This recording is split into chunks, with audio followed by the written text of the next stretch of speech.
Doctor बीना Kaushik SPC राजकीय महाविद्यालय अजमेर। आज का मेरा टॉपिक है वर्साई की संधि पार्ट 4। अभी तक जो पार्ट 3 है उसमें हमने वर्साई की संधि, जो कि हम देखें कि प्रथम विश्व युद्ध के बाद में जर्मनी के साथ जो संधि की गई थी मित्र राष्ट्रों के द्वारा, वो वर्साई की संधि कहलाती है। इस संधि के अंतर्गत जर्मनी के साथ अनेक प्रकार से संधियाँ की गई, जैसे उसकी प्रादेशिक व्यवस्था क्या होगी, सैनिक व्यवस्था उसकी क्या होगी, आर्थिक व्यवस्थाओं पर ऊपर मित्र राष्ट्रों ने क्या क्या प्रतिबंध लगाए, कानूनी प्रतिबंध कौन कौन से लगाए, ये सब वर्साई की संधि की धाराओं में सम्मिलित था।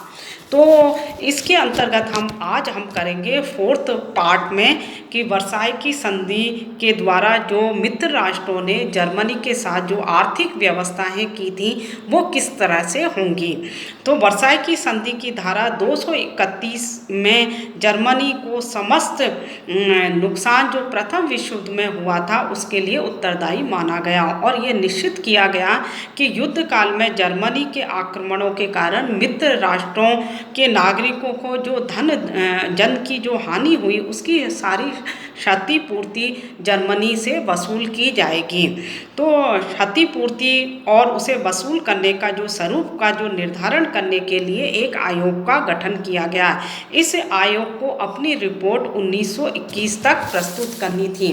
ये जो आयोग था, इस आयोग की रिपोर्ट प्रस्तुत होने तक, जब तक ये रिपोर्ट दे 1921 तक, तब तक जर्मनी $5 अरब अथवा लगभग 15 अरब रुपए क्षतिपूर्ति आयोग को प्रदान करेगा, ये निश्चित किया गया।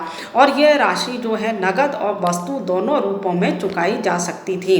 जर्मनी सोना, जहाज, कोयला, रसायन आदि के रूप में भी ये राशि चुका सकता था।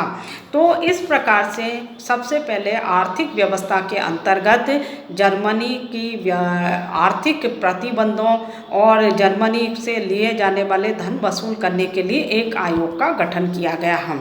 इसके बाद जर्मनी, दूसरी धारा इसमें ये लिखी गई कि जर्मनी से कहा गया कि वे आयोग द्वारा निर्देशित किए जाने पर 20 लाख टन वजन के जहाज बनाकर मित्र राष्ट्रों को प्रदान करेगा।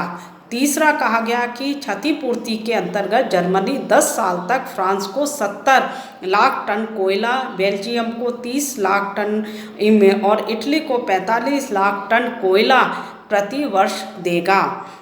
अगला उसमें ये धारा जोड़ी गई कि युद्ध काल में बेल्जियम ने मित्र राष्ट्रों से जो भी उधार लिए उसके भुगतान का दायित्व जो है वो जर्मनी पर डाला गया।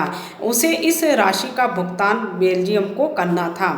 अगला धारा जोड़ी गई कि युद्ध काल में मित्र राष्ट्रों की नष्ट हुई संपत्ति के पुनर्निर्माण के लिए जर्मनी को फ्रांस और बेल्जियम को आवश्यकता अनुसार मशीनें, औजार, पत्थर, ईंट, लकड़ी, स्टील, लोहा, चूना, सीमेंट आदि देना पड़ेगा। साथ ही बड़ी संख्या में उसे पशुधन भी देना पड़ेगा। अगली धारा उसके में ये जोड़ी गई कि मित्र राष्ट्रों और जर्मन उपनिवेशों में स्थित जर्मनी की समस्त सरकारी संपत्तियों को जब्त कर लिया जाएगा। मोरक्को, मिस्र, चीन में जर्मनी को मिले हुए व्यापारिक विशेष अधिकार समाप्त कर दिए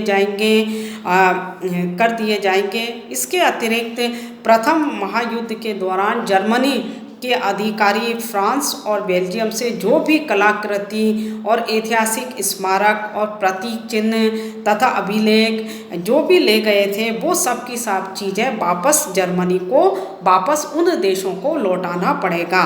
तो इस प्रकार से जर्मनी के साथ जो आर्थिक व्यवस्थाएं की गई थी उसमें हम देखें कि जर्मनी को बहुत असहाय बना दिया गया था और जर्मनी के समस्त आर्थिक साधन उससे छीन लिए गए थे। जर्मनी को बहुत बड़ी राशि क्षतिपूर्ति के लिए मित्र राष्ट्रों को देनी थी तथा जर्मनी के उपनिवेश छीन लिए जाने से उसके तेल, रबड़, सूत का कच्चा माल आदि चीज़ें भी उसे मिलना बंद हो गए थे, जिसके कारण उसके विभिन्न विभिन्न कल कारखानों पे ताले पड़ गए। तो इस प्रकार हम देखें कि आर्थिक रूप से जो जर्मनी को बहुत ज़्यादा कमज़ोर बना दिया गया और मित्र राष्ट्र चाहते हैं कि उसकी अर्थव्यवस्था इतनी ज़्यादा कमज़ोर हो जाए कि जर्मनी दोबारा से फिर खड़ा नहीं हो सके और मित्र राष्ट्रों के ऊपर आक्रमण ना कर सके।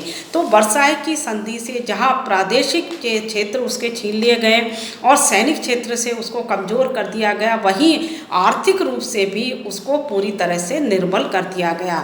धन्यवाद।